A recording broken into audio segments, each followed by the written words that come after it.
But we'll start this hour with the news which will provide some real relief for Manchester United fans. In the last hour, they finally agreed a deal with Brentford for the signing of Bryan Mbeumo. They've gone backwards, they've gone forwards, they've gone backwards, they've gone forwards. Finally, the deal is agreed. I'm joined by Dharmesh Sheth. Dharmesh, what else can you tell us about this one? Yeah, it looks like the saga is close to coming to an end. This started about 6 weeks ago, didn't it? Manchester United making that bid of £45 million plus £10 million in performance-related add-ons. Then another bid went in worth £62.5 million. I think Brentford were really, really steadfast and stubborn in their approach to this. They had a figure in mind and they said, we are not going to go anywhere below that. And finally, the two clubs have met, and it is a deal worth £71 million. Manchester United will pay an initial fee of £65 million plus £6 million in performance-related add-ons. The initial fee, the £65 million, will be paid in 4 instalments. And that's where the information I was getting was where the crux of this deal was going to be.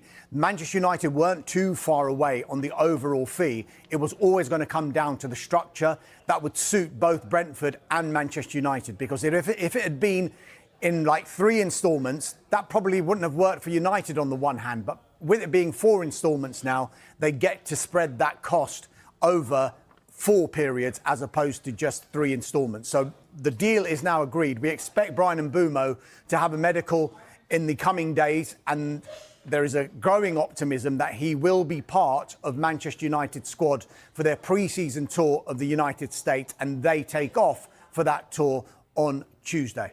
OK, so a bit of a rush from a Manchester United point of view. Brentford ended the season in such great shape, but they've now lost their manager, gone to Tottenham. They've lost their captain, gone to Arsenal. Now they've lost their top scorer off to Manchester United. Where does it leave them? I mean, they have got good money for Bryan Mbeumo. They have got good money for Christian Norgard as well, who you mentioned has gone to Arsenal. It was, of course, a big blow losing Thomas Frank, the head coach, who went to Tottenham Hotspur. But focus will now, I guess, be on Johan Wissa. And the noises we've been hearing throughout this transfer window is that Brentford do not want to sell both Bryan Mbeumo and Johan Wissa in the same transfer window.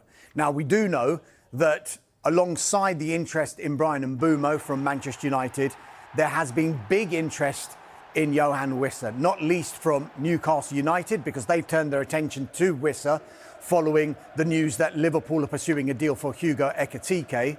Nottingham Forest have bid for Johan Wissa before. They remain interested, and I'm sure Thomas Frank himself, when he faces the media in around an hour or so from now, will be asked the question whether Tottenham Hotspur are still interested in Johan Wissa, because, of course, he managed him so well last season. But the noises we're getting right now is that Brentford aren't under any pressure to sell. He's got a year left on his contract, but crucially, there's an option to extend that contract by a further year. They do not want to sell both Mbeumo and Wissa in the same transfer window. I know you can never say never, because if an incredible bid was to come in, Brentford probably would have to think about it. But the amount of goals that they would lose from last season if both of those players were to leave, I don't think Brentford want to go down that way.